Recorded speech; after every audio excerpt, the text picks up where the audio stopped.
네, 오늘은 창세기 강의 45번째 창세기 9장 8절에서 17절 함께 하겠습니다. 좀 기니까요. 12절까지 우선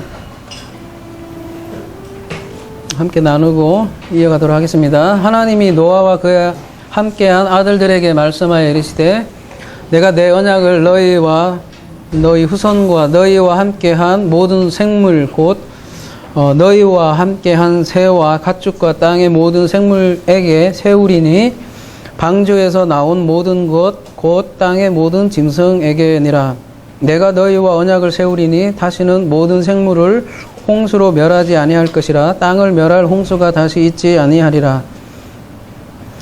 하나님이 이르시되 내가 나와 너희와 및 너희와 함께하는 모든 생물 사이에 대대로 영원히 세우는 언약의 증거는 이것이니라.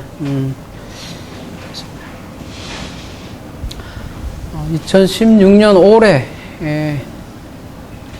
여름만큼 더운 적은 없었던 것 같아요. 그리고 굉장히 길은 것 같고 올해만큼 더위가 긴 적은 없는 것 같아요. 근데 얼마 전에 비가 왔잖아요.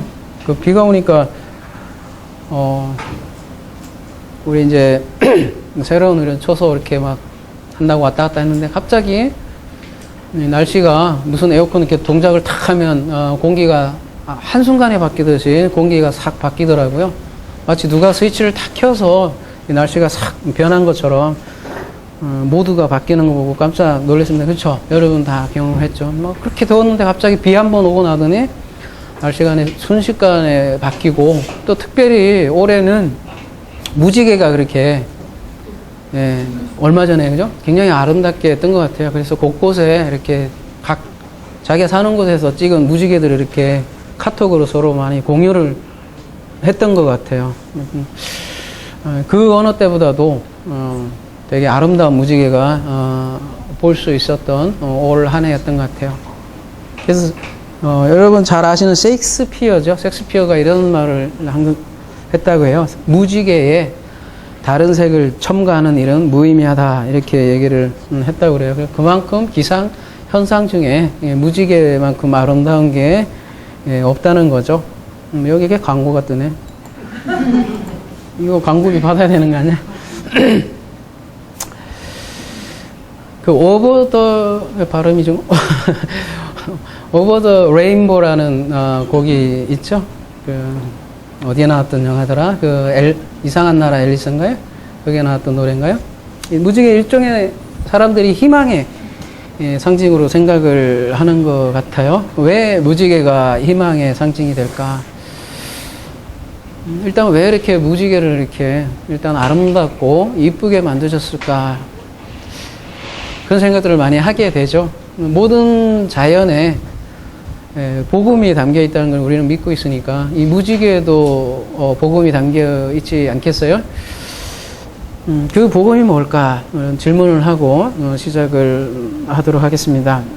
대부분의 사람들은 이 무지개의 기원을 노아의 홍수 후부터라고 생각을 하죠. 그 이유는 뭐예요? 노아의 홍수 이전에는 비가 내리지 않았다라고 생각을 하는 거죠. 그러니까 노아의 홍수 이전에는 비가 안 왔고 노아의 홍수 이후에 이제 비가 왔으니까 그때 무지개가 처음으로 떴다 이렇게 생각을 하는 거죠. 그리고 그 결정적인 그렇게 생각하는 결정적인 이유가 오늘 본문에 이제 14절에 나타나네요. 13절에도 내 무지개를 구름 속에 두었나니 이런 식으로 나오기 때문에 그렇게 믿는 이유인 것 같아요. 근데 오늘 본문은 정말 그런 아름다운 무지개를 얘기하려고 하는 것까? 우리가 질문을 좀 해봐야 될 것 같습니다. 근데 오늘 만약 본문의 요지가 문자 그대로 뭐 물리적인 홍수로 더 이상 심판을 하지 않겠다. 대부분 그렇게 알고 있지만 만약에 더 이상 물리적인 홍수를 심판하지 않겠다는 그 약속이라면 오늘날 일어나는 그 홍수는 과연 또 뭘까? 그게 세계적이지, 뭐 노아의 홍수가 세계적이다, 국지적이다 이거를 또 신학자들은 많이 싸워요. 예, 진짜 세계적이냐 국지적이냐, 국지적인 홍수는 해갖고 많이 싸우지만 적어도 세계적인 홍수가 아닐지라도 곳곳에 홍수가 많이 생기잖아요. 그럼 그런 홍수는 또 뭐냐? 쓰나미 같은 이런 국지적인 홍수도 사실 없어야 그런 약속이라면 완벽한 약속이 아니겠습니까? 근데 끊임없이 지구에는 이렇게 크고 작은 홍수를 이렇게 신음을 하고 있단 말이에요. 그러니까 국지적인 홍수가 이렇게 계속 되는데 그래도 세계적인 홍수는 없을 거야. 왜냐? 성경에서 이렇게 언약을 하셨기 때문에. 그렇게 믿는 게 성경에서 말하는 믿음일까? 우리가 질문을 하지 않을 수 없죠.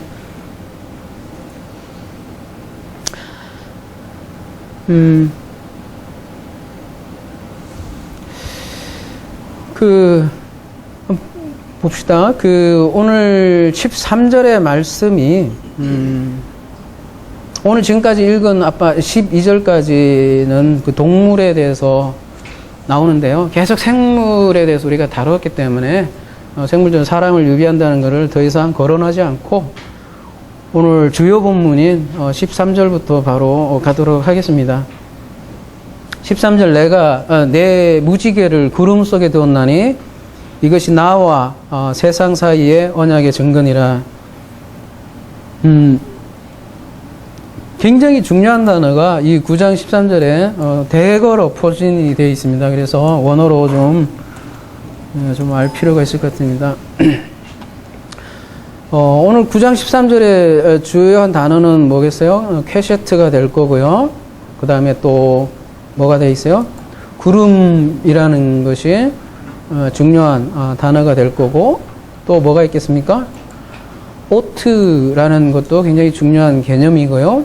또 뭐도 있어요? 베리트, 땅, 하여튼 하나하나 중요하지 않은 단어가 없죠. 대거로 포진이 되어 있어요. 그 베리트라는 말이 이제 언약이라고 되어 있는데요. 오늘 우리가 다루는 8절에서 17절까지만 무려 7번 등장하는 단어가 베리트예요. 그래서 이 베리트에 대해서 먼저 우리가 좀 이해해 볼 필요가 있습니다. 베리트가 뭐라고 되어 있죠? 계약, 우리가 흔히 듣는 언약, 그 말이거든요. 근데 이 단어가 뭐라고 되어 있어요? 고기 조각 사이로 지나감으로 맺어지기 때문에, 베리트라는 게 원래 자르다라는 뜻이거든요. 자르는 거예요. 베리트란 말이 원래 창세기 6장 18절에 처음 나오는데요. 노아 홍수 사건 때 처음 등장하는 단어예요.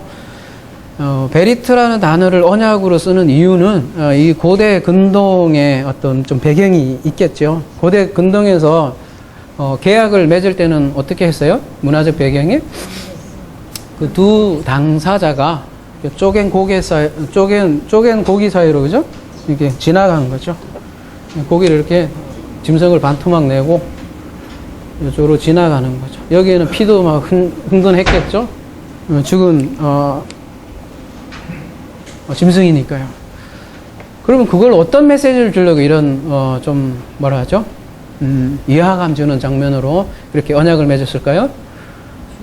만약에 언약을 서로 상호 지키지 않았다면 너는 반드시 서로 죽을 것이다. 특별히 그걸 주종 관계의 언약이라고 하거든요. 옛날에는 그 강대국이 있고, 지금도 뭐 마찬가지지만 그 속주국이 있는데, 속주국 왕이 주로 힘이 없잖아요. 그러니까 속주국 왕이 어떻게 해요? 배신하면 넌 죽어. 그런 의미로 두 국가 간에 세운 언약이 이런 베리트라는 장면이죠. 그런 단어를 취해서 성경의 복음을 전하는 것이죠. 문화적인 형식을 빌려서 와서 기록을 하니까요. 근데 이 언약에는 그래서 반드시 뭐가 있냐면, 뭐가 있죠? 표가 있는 거예요. 표가 있는 거예요. 그게 오트인데요. 우리가 말하자면 결혼할 때 우리가 언약을 맺잖아요. 이렇게 너 헤어지면 죽어. 그런 의미도 담겨 있잖아요. 왜요? 많은 사람들을 이렇게 하객으로 모셔놓는 거는 우리는 헤어지지 않겠다는 것을 서로 언약을 맺는 거잖아요. 그 증표로 뭐를 서로 주고받아요? 반지를 서로 나누는데 그게 오트예요. 일종의 증표인 거죠. 서로 이 반지를 볼 때마다 우리 결혼 그 언약을 기억하자라고 하는 거잖아요. 이게 반드시 이 언약에는 이 오트가 있다는 것이죠. 예를 들면 어디죠? 그 아브라함 언약에는 뭐가 오트로 작용을 하죠? 할례라는 걸 했죠. 창세기 17장에 보면은 할례. 모세 언약에는요.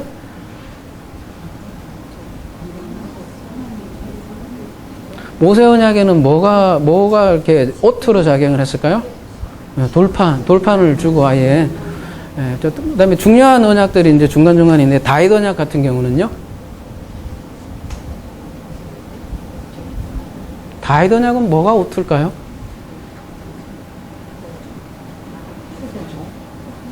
네, 성전 그 자체가 오트죠. 그래서 이스라엘 사람들은 그 다윗이 영원히 망하지 않을 거라고 생각을 한 거예요. 그 성전도. 그러면 오늘 본문의 오트는 뭐예요? 이제 흔히 무지개라고 생각하는 그 무지개가 이제 오트죠. 예? 그러니까 성전이요. 네? 다윗의 오트가 성전이라고 하시니까 네. 성전은 원래 솔로몬의 성전 아니까요. 솔로몬의 성전이든 하여튼 그 성전이 증표라고요. 증표. 다윗이 못 지었지 당연히. 다윗이 못 지은 이유는 여러 가지 우리가 나눴잖아요. 첫 번째 것으로 안 되고 완성으로 하니까. 그러니까 솔로몬이 결국은 지었으니까 그 성전이 오트가 되는 거죠. 그러니까 다윗의 씨를 대대로 그러니까 영원히 존속하리라. 그 메시아 언약이잖아요. 그거를 솔로몬 성전으로 말씀하신 대로 증거로 주신 것이죠. 근데 오늘 본문의 오트는 우리가 무지개라고 이렇게 알고 있는데 참고 한번 생각해 봅시다. 무지개는 여러분 어떻게 생깁니까? 이제 조금 과학적인 접근을 조금만 해봅시다. 오늘 본문에는 구름, 배 전치사를 썼어요. 안한 플러스 배 전치사 써서 배는 어떤 뜻이에요? 전치사잖아요. 뭐뭐? 아니란 말이에요. 여러분 무지개가 어떻게 생겨요? 구름 안에 생길 수가 있나요? 무지개가 어떻게 뜰까요? 지금 이런 스프레이 있죠? 뜨고 저기 햇빛에 등지고 칙칙칙 쏘면 무지개가 생깁니다. 구름 속에 없습니다. 구름 속에 있으면 무지개가 잘 안 보여야죠. 아니요. 덮어지는 거죠. 무지개는 그래서 어떻게 만들어지는 거예요? 쉽게 얘기하면 요소가 빛이 반드시 있어야 되고 그 다음에는요 물. 세 번째는요 공기. 가장 기본적인 요소는 물, 빛, 공기가 있어야 예술적인 무지개가 나오는 것이죠.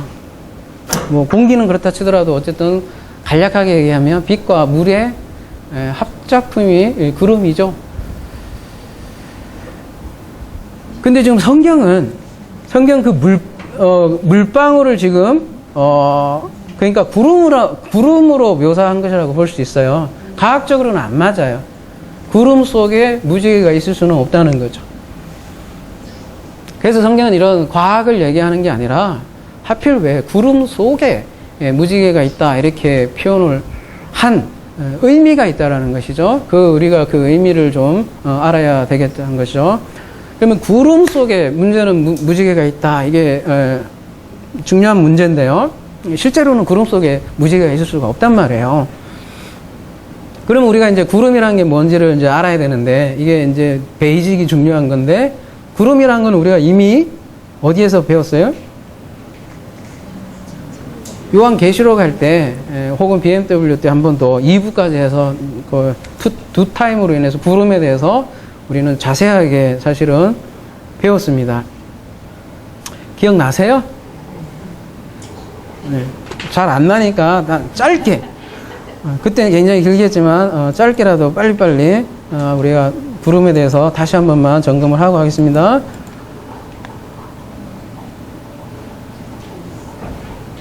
마태복음 24장 30절 그때 인자의 징조가 하늘에서 보이겠고 그때 땅의 모든 족속들이 통곡하여 그들이 인자가 구름을 타고 능력과 큰 영광으로 오는 것을 보리라.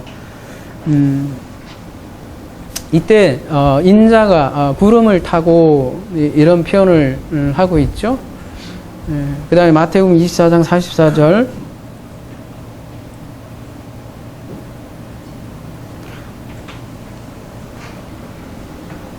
이러므로 너희도 준비하고 있어라. 생각하지 않은 때에 인자가 오리라. 이런 표현을 하고 있고요. 인자가 올 때 구름이 등장을 하네요. 마태복음 25장 31절 인자가 자기 영광으로 모든 천사와 함께 올 때에 자기 영광의 보좌에 앉으리니 이건 종말 강화죠. 저 요한계시록 때 계속 말씀드렸지만 종말 강화. 마태복음 23장에서 25장은 궁극적으로 뭘 표현한다고 했죠? 앞에 그 종말 강화를 시작하는 포인트가 있어요. 뭘 보고 이걸 강화를 했던 거죠? 예루살렘 성전 다 무너질 거야 하면서 쭉 해나가는 게 종말 강화란 말이에요. 그러니까 예루살렘 성전 심판에 대해서 얘기를 한단 말이에요. 예루살렘 심판을 한 것을 성경에서는 인자가 구름을 타고 오셨다라고 묘사를 해요. 파루시아라고 하잖아요. 그러면 예루살렘 성전을 심판했다는 거는 이제 밤송이로 얘기하면 저쪽 돌성전이 무너진 거고, 예루살렘 성전을 심판했다는 거는 궁극적인 메시지는 뭐예요? 하나님께서 뭐 한다는 얘기예요? 역사에 개입을 하신다는 얘기죠. 그러니까 예루살렘을 심판을 통해서 하나님은 자신을 나타낸다는 거죠. 그래서 구름이라는 거는 쉽게 얘기하면 하나님의 뭐겠어요? 현현, 뭐 좀 유식한 말로 임재 이런 걸 뜻할 때 구름으로 나타낸다는 거잖아요. 그래서 여호와께서 항상 등장을 하면 구약에 보면 구름이 항상 등장을 하는데요. 짧게 한번 볼게요. 굉장히 그런 표현이 많은데 출애굽기 40장 34절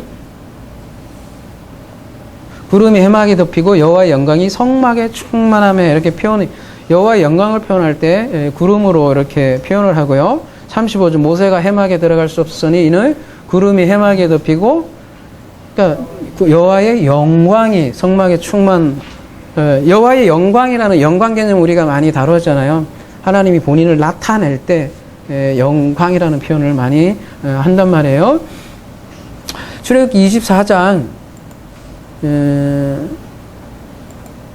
16절에서도 보면 여호와의 영광이 영광이라는 여호와의 영광이라는 단어 항상 같이 붙어요. 시내산 위에 머무르고 구름이 엿새 동안 산을 가리더니 일곱째 날에 여호와께서 구름 가운데서 모세에게 나타났더라 이렇게 얘기를 하고요. 뭐 민수기 9장 15절, 민수기 16장 42절 넘어갈게요. 왕상 8장 11절, 대하 5장 14절, 에스겔서 10장 4절, 에스겔서 1장 28절 전부 다 항상 구름과 여호와의 영광을 연결하고 있더라는 거예요.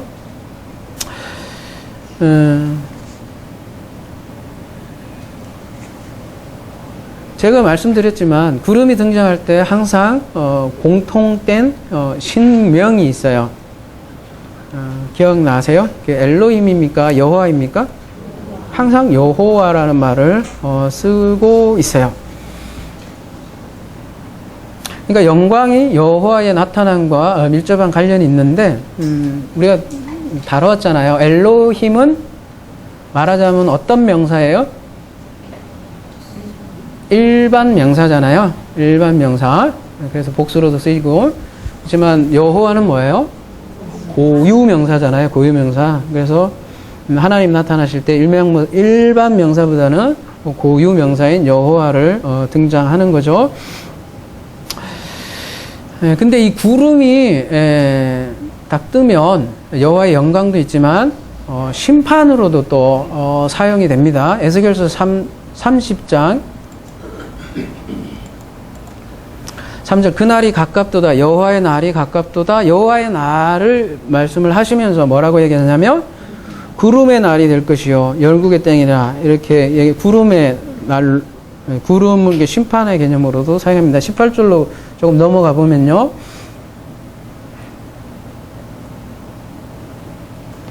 내가 애굽의 멍에를 꺾으며 그 교만한 권세를 그 가운데서 그치게 할 때에 헤스에서는 날이 어둡겠고 그 성읍에는 구름이 덮일 것이며 그 딸들은 포로가 될 것이니라. 이런 표현이 굉장히 많아요. 에스겔서 32장 7절에도 그렇고요. 에스겔서 38장 16절에서도 그런 표현으로 쓰입니다. 스바냐. 시간 관계상 제가 다 안 볼게요. 여러분 개인적으로 관심 있으신 분만 또 한번 묵상해 보시고요. 그날은 분노의 날이요 환난과 고통의 날이요 황폐와 패망의 날이요 캄캄하고 어두운 날이요 구름과 흑암의 날이요. 구름이 이렇게도 쓰인단 말이에요. 구름이 왜 심판과 관련이 있을까요?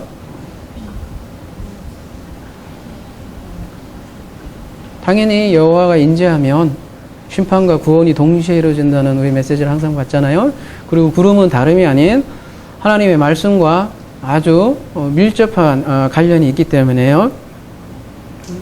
그래서 오늘 제목도 말씀 속에 하리라고 했는데 사실 구름이 말씀으로 비유가 되는데 우리 그 출애굽기 40장 가볼게요. 출애굽기 40장.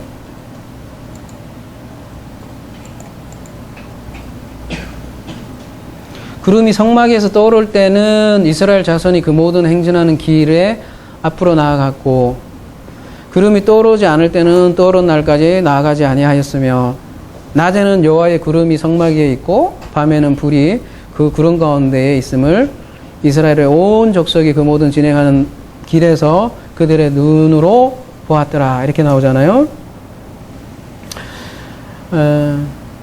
이스라엘은 그러니까 구름이 어때요? 머물며 머물고 구름이 떠오르면 진행을 했죠. 이게 무슨 의미일까요? 그냥 현상적으로 이렇게 따라간 거지만 말씀을 그대로 말씀대로 움직였다는 얘기죠. 그래서 성경 기자들이 생각하는 구름은 우리 21세기의 현대인들이 생각하는 그런 피지컬리한 구름하고 보다 특별한 또 의미를 부여해서 구름을 생각을 했단 말이에요. 성경 그래서 그림 언어고 상징 언어로 많이 되어 있다라고 얘기를 했잖아요. 그래서 우리가 볼 때는 홍화라네. 홍합도 아니고 홍해를 또 건너가는 그 사건이 우리 21세기인들이 볼 때는 그냥 홍해를 건너가면 그게 뭐 밑에가 물이 어떻게 됐고 어떻게 말랐고 막 높이가 어떻게 됐고 이런 거 막 굉장히 관심을 있을지 모르겠지만 성경 기자들은 뭘 얘기를 하냐면 그 홍해를 건넌 사건을 뭐라고 얘기를 해요? 세례로 연결을 하고 또 그 세례가 노아의 홍수 생각해 보십시오. 이 창세기의 독자들이 누구겠어요? 이스라엘 사람들이었잖아요. 그 사람들은 홍해 사건을 다 경험을 하고 광야에서 불기둥 그런 경험을 하면서 그 자기들이 홍해 사건을 건넌 사건과 이 노아의 얘기를 들으니까 비슷한 그 심상을 얻었을 거라는 거죠. 그 이미지가요. 그러니까 노아의 홍수 사건이나 홍해의 도화 사건이나 사실은 같은 체험의 연속인 사건이죠. 시편 99편 7편 볼게요. 시편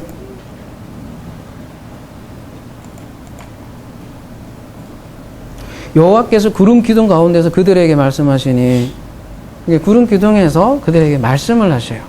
그들은 그가 그들에게 주신 증거와 율례를 지켰도다. 그래서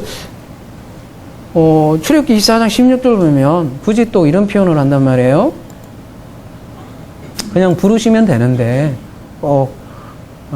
모세를 어떻게 부르시냐면 모세가 산에 오르매 구름이 산을 가리며 여호와의 영광이 시내산 위에 무르고 구름이 엿새 동안 산을 가리더니 일곱째 날에 여호와께서 구름 가운데 모세를 부르다. 구름 가운데서 모세를 부르는 거예요. 이런 표현이 굉장히 너무너무 많아요. 17절 그래서 18절 모세가 그 구름 속으로 들어간다 이런 표현도 하고 있고요. 정리를 하자면 구름은 여호와의 영광 상징을 하고 구름 속으로 들어간다. 부르시는 하나님, 말씀 속으로 부르시는 하나님, 그 임재 이런 거를 전부 다 구름으로 표현을 하고 있는 것이죠. 그래서 구름은 말씀하시는 하나님을 표현하는 상징이다, 이렇게 볼 수 있는 것이죠. 특별히 중요한 말씀이 계속 거론되지만 고린도전서 10장 1절에 사도 바울도 구름을 이렇게 봤다라는 거죠. 형제들아, 너희가 알지 못하기를 원하지 아니하노라. 우리 조상들이 다 구름 아래에 있고 바다 가운데를 지나며 모세에게 속하여 하나가 돼서 다 구름과 바다에서 세례를 받고, 이런 표현을 한단 말이죠.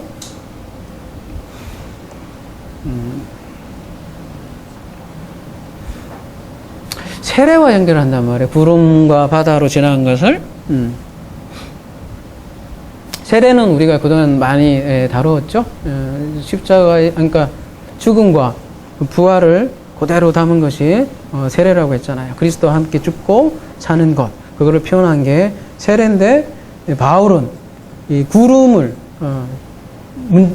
그리스도와 연결하고 있는 것이, 그 다음에 4절에 바로 이 신령한 만석으로부터 나온 물 이름조차도 그리스도하고 연결을 하고 있다라는 것이죠.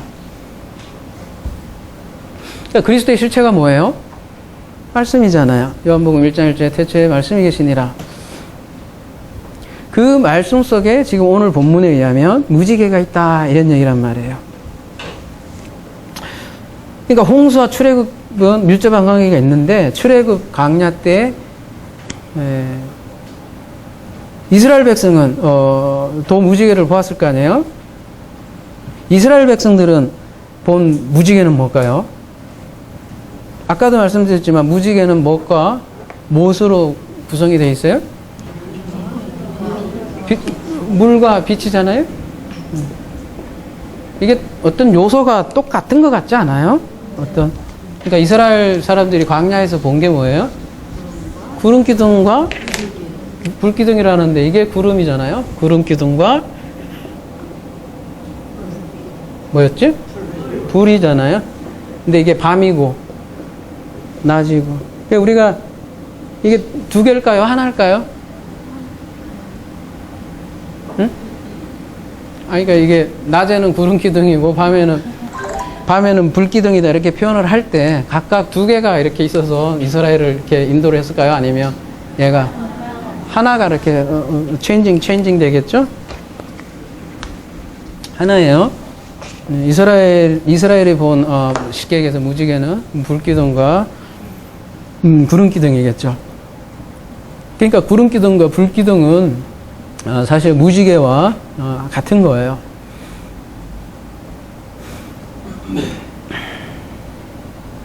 우리가 그런 말도 알잖아요. 물과 뭘로 거듭나요? 성령. 그러니까 물과 불로 이렇게 표현을 많이 하잖아요. 마지막 심판은 뭐예요? 그래서 불이라고 표현을 많이 하잖아요. 처음에는 물, 그 다음에 불.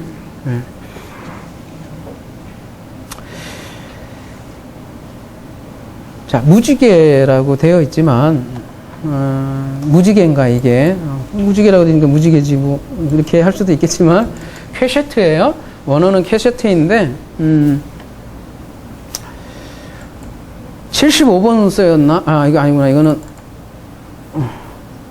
맞네요. 75번이 캐세트를 쓰이는데 다 볼 수는 없고, 창세기 9장 지금 13절, 14절, 16절 캐세트 무지개로 되어 있잖아요. 그 나머지는 저기 에스겔서 1장 28절 한번 찾아보시면 그때만 무지개 빼고는 전부 다 뭐냐면 활로 사용이 되거든요. 뭐 무지개라도 할 수도 있지만 사실은 무지개 자체가 자꾸 제가 왜 저래? 무지개 자체가 뭐처럼 생겼어요? 활처럼 생겼어요. 이게 잘 보면. 그래서 무지개가 활이라는 거는 모양새도 사실은 비슷한 거죠. 활은 뭐예요? 원래? 전쟁용 무기잖아요. 전투용이잖아요. 지금은 뭐 로켓 쏘고 뭐 폭격을 가하지만, 지금은 뭐 활 갖고 전쟁도 안 되겠지만, 예전에는 활이 주요한 전투 도구였다는 거죠. 근데 이 활이, 그러니까 이 우리는 무지개 하면, 뭐, 소망, 희망, 뭐 이런 거를 떠올지 모르지만, 원래 성경에서 얘기하는, 무지개는 이게 장난이 아니에요. 이게, 피가 서려 있는 전쟁 도구란 말이에요. 근데 이 활이 어디를 향하고 있어요? 이게 활이 이렇게 쏘이잖아요. 이렇게. 근데 이게, 여러분이 얘기했듯이 하늘을 향해 있더란 말이에요. 근데 이 무지개가 하늘에 딱 걸려 있어요. 그러면 어떤 상황인 거예요? 지금 전쟁이 스탑돼 있는 거라고요. 그렇지만 전쟁 종료에 걸려 있는 거예요. 그렇지만 그 방향이 지금 어디에 돼 있냐면 하늘을 향하고 있다는 거죠.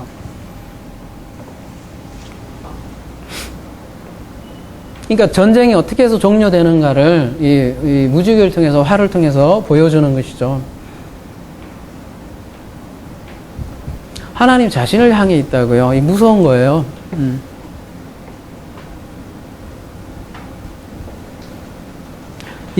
우리가 어제 밤송이 그 얘기도 했지만, 성경을 이해하기 위해서는 문화, 역사 이런 것도 이해해야 된다고 하잖아요. 이때 고대인들은 이 구름에 대해서 어떻게 생각을 했냐면, 구름이, 여러분 가만히 보세요. 구름이 어떻게 생겼어요? 여기가 이렇게 생겼지만, 뭐 같이 생겼어요? 활같이도 생겼지만, 또 뭐 같이 생겼어요? 여러분, 관광지 같은 데 가보면 구름다리 뭐 이런 거, 네. 그런 이름도 보셨죠? 그러니까 여기가 하늘이잖아요? 여기가 땅이고, 하늘과 땅을 잇는 달이라고도 이 고대인들은 생각을 했단 말이에요. 하늘과 지상의 경계가 무지개라고 실제로 생각을 한 거죠. 그러니까 이 무지개를 어떻게 생각을 했냐면 신과 통신하는 수단으로도 생각을 했고요. 고대인들은 실제로 그렇게 이해를 했단 말이에요. 소통의 통로이기도 하고, 그것도 꼭 그렇게 생겼잖아요. 여러분, 그래서 우리나라의 신화에도 보면 선녀가 어떻게 땅으로 내려와요? 그냥 슉? 그런 것도 이게 좀 무지개를 타고 이렇게 내려와요. 선녀들이. 우리나라 신화도 그런 것들이 있더라는 거예요. 그래서 거의 모든 민족의 이렇게 신화를 보면 그런 개념을 공통적으로 쓰고 있더라는 거예요. 그래서 성경도 그런 개념을 이렇게 빌려 쓰고, 그래서 하늘과 그러니까 땅을 잇는 매개로도 이 무지개를 분명히 사용하고 있는 것이죠. 근데 특별히 성경은 이 무지개를 어디에다가 연결해서 사용을 하냐면 언약이라는 거예요. 언약에다가 연결을 하고 사용하고 있다는 거예요. 그러니까 하늘과 땅을 잇는 언약의 정표로 이 무지개를 사용한다는 거예요. 하늘과 땅을 잇는 그 존재를 성경에서는 뭐라고 그래요? 중보자라고 얘기를 뭐 하잖아요.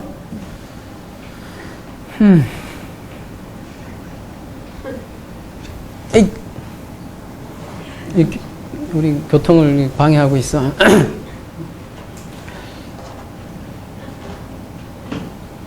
그래서 중보자인데 요거 무음으로 해놓을게요. 네, 죄송합니다. 그래서 결국은 또 누구 얘기하려고 하겠어요? 제가? 네, 민망해요. 민망해요. 민망하지만 뭐 성경이 그런데 뭐 어떻게 해요? 그래서 십자가에 달린 예수 그리스도로 향할 수밖에 없고요. 그래서 이 무지개는요, 사실은 아버지 사랑의 증표라고 할 수밖에 없죠. 죽음을 통한 사랑, 이게 십자가인 것이죠. 십자가 사랑, 아가페 사랑, 죽기까지 사랑하는 그 아버지의 사랑을 나타나는 게 무지개인데, 무지개가 그냥 단순히 아름답고 그래서 무지개가 아니라 그 안에 이렇게 사실은 죽음과 피 흘리는 전쟁이 있고, 그래서 그 전쟁이 종료됨으로써 이루어지는 그 십자가 사랑이 있기 때문에 이 무지개가 아름다운 거고, 이 언약에 담겨 있기 때문에 우리에게 소망이 있는 거고 희망이 있는 거죠. 이 갈라디아서에서도요. 그래서 보세요. 홍수하고 무지개를 연계해서 얘기하고 있는데요. 갈라디아서 1장 4절. 그리스도께서 하나님 곧 우리 아버지의 뜻을 따라 이 악한 세에서 우리를 건지시려고 우리 죄를 대속하기 위하여 자기 몸을 주셨으니, 악한 세대에서 우리를 건지시려고, 다른 말로 홍수에서 건지시려고 자기 몸에다 화살을 쏜 거죠. 그래서 우리도 이제 무지개를 보면 그 아름다움을 넘어서 이런 하나님의 은혜, 약속을 보아야 할 것입니다.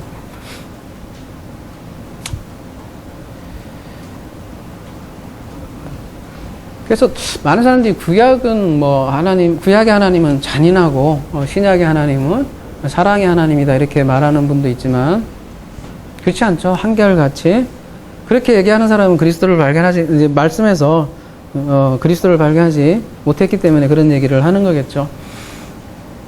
아까도 말씀드렸듯이 구름은 그래서 이 무지개도 마찬가지지만 어때요? 어떤 사람에게는 말씀으로 다가오는데 어떤 사람에게는 구름이 심판이 되고 어떤 사람에게는 말씀이 돼서 구원을 이루는 것이 되겠죠. 그래서 구약이나 신약이나 계속 죄에 대해서, 의에 대해서, 심판에 대해서 계속해서 말씀하신다는 것이죠. 그리고 이 문제를 해결하는 유일한 길은 그리스도라는 것이죠. 그래서 그 무지개가 신약에서는 십자가로 등장을 하는 거고요. 시대마다 그래서 십자가는 항상 있었던 것이죠. 그래서 요한계시록에 보면 하나님의 보좌에 또 뭐가 등장을 해요?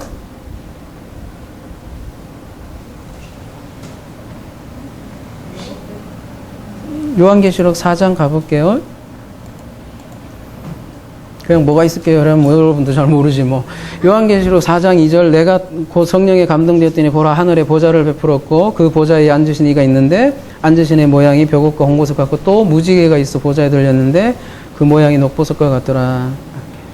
보좌가 뭐 아름답다는 그런 말로만 우리가 알아듣기 쉽지만 그래서 우리가 지금 나눈 그 언약, 은혜가 있기 때문에 하나님의 보좌에 이렇게 무지개가 등장을 하는 겁니다. 창세기 9장 14절로 넘어가도록 하겠습니다.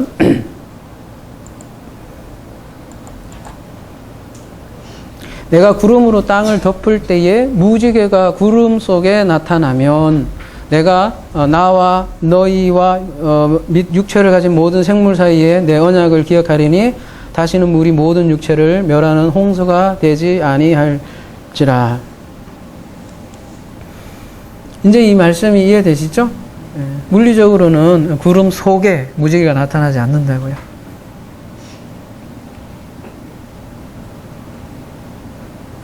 그래서 내가 구름으로 땅을 덮을 때에 무지개가 구름 속에 나타나면 이렇게 했는데요. 내가 말씀으로 성경에서 땅은 땅적 존재로 자꾸 비유를 하잖아요. 땅을 덮으면, 옛사람을 덮으면 무지개가 나타난다는 게 뭐겠어요? 그 십자가가 나타난다는 것이죠.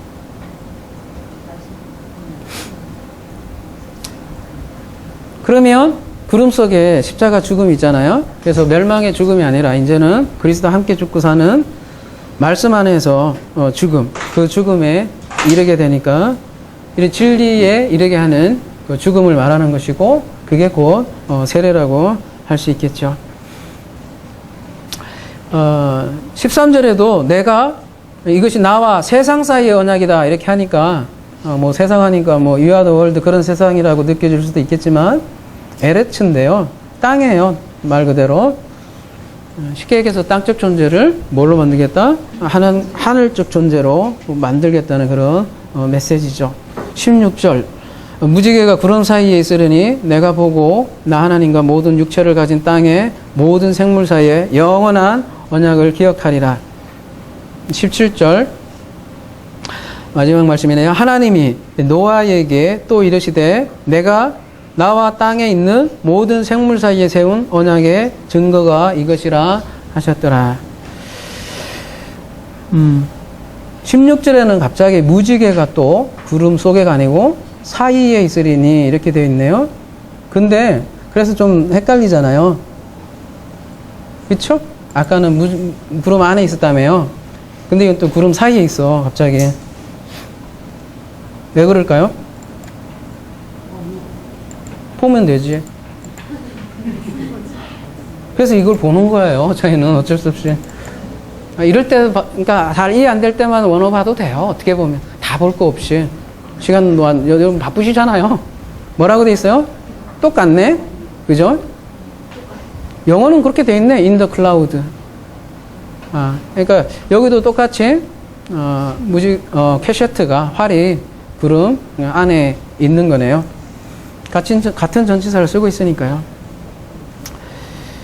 그리고 무지개는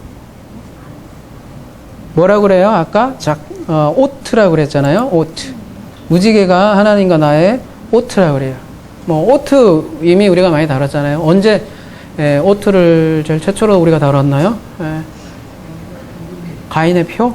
가인의 표 때 우리가 다뤘던 것 같아요. 그때 가인의 표를 우리가 어떻게 이해를 했었죠? 여러분 기억나십니까? 가인의 표 하면 뭐 어디에 손에 있는 표일까요? 아니면 문신일까요?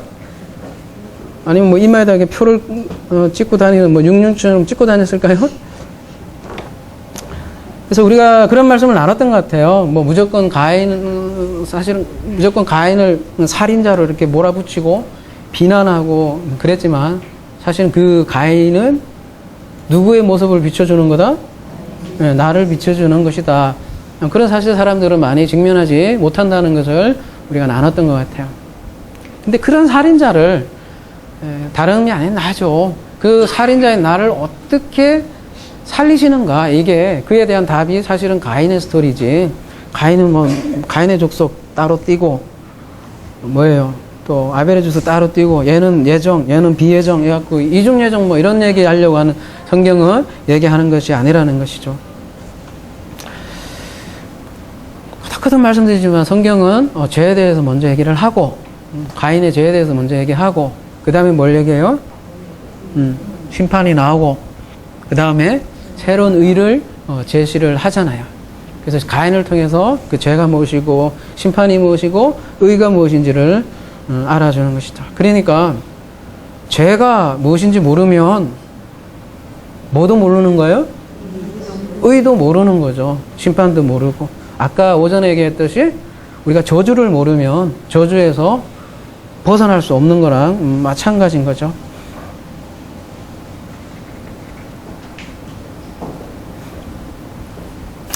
그래서 가인을 살리는 게 오트예요. 가인의 옛사람. 창세기 1장 2절에 그 혼돈인 그 땅을 새로운 하늘적 존재로 만든다는 것이 계속 그 얘기고요. 그거에 복음을 담은 것이 가인의 오트라고 우리가 함께 나눴던 것 같아요. 그리고 아브라함도 마찬가지로 할례를 받았는데 할례라는 것도 그렇잖아요. 할례라는 게 뭐예요? 이제 생명의 근원인 그거를 자른다는 거는 거의 죽음을 얘기하는 거 아니겠어요? 그래서 그 할례도 마찬가지로 죽음과 부활이 십자가 복음이 고스란히 담겨 있고요.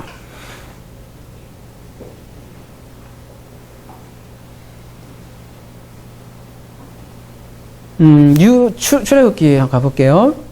조용하니까 좋네요.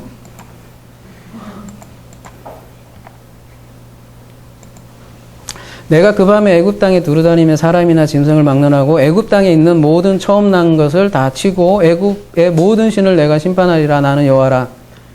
내가 애굽 땅을 칠 때 그 피가 너희가 사는 집에 있어서 너희를 위하여 표적이 될지라. 이때 오트 내가 피를 볼 때 너희가 넘어가리니 재앙이 너희에게 내려 멸하지 아니하리라. 이렇게 6월절이죠. 뭐 흔히 얘기하는 이 6월절 또한 뭐가 담겨 있어요? 여기도 죽음이 담겨 있잖아요. 예. 로마서 6장 3절 무릇 그리스도 예수와 합하여 세례를 받은 우리는 그의 죽으심과 합하여 세례를 받은 줄을 알지 못하느냐. 여기에서도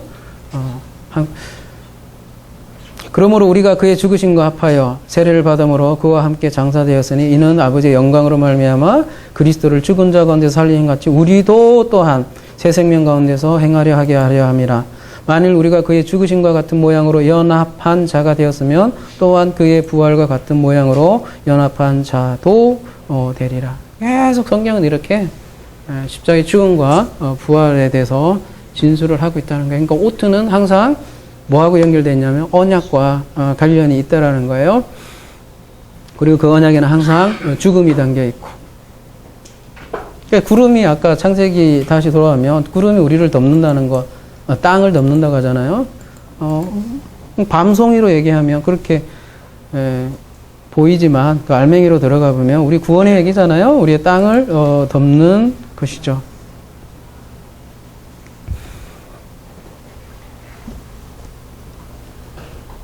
그게 14절 내용이고요.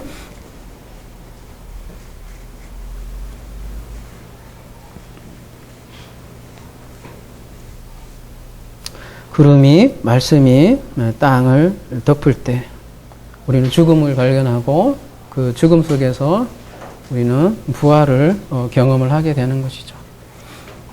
십자가 복음이 고스란히 담겨 있는 것이죠.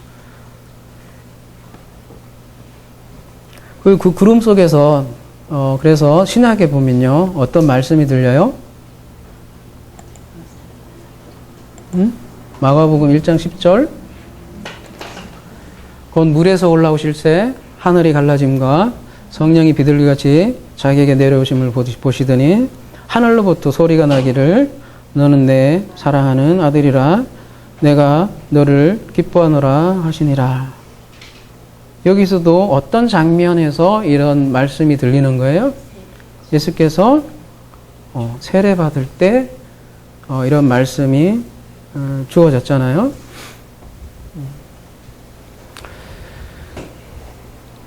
그래서 아버지는 물과 빛으로 말씀하신다는 거예요. 물, 빛, 다 그래서 말씀, 그게 이제 합체가 무지개고요. 무지개라고 번역이 되어 있지만 원래는 활로서 자기 자신의 죽음을 통한 그 아들들 만들기 위한 하나님의 절절한 사랑의 언약이 바로 이 말씀 속에 있는 활입니다. 우리도 그 말씀 속에 있는 그 활을 우리 자신이 발견할 때 지금 이 마가복음의 말씀이 우리 가운데도 들리길 원합니다. 아무쪼록 구름 속에 이 무지개를 발견해서 귀한 음성을 듣는 저와 여러분이 되기를 기도합니다.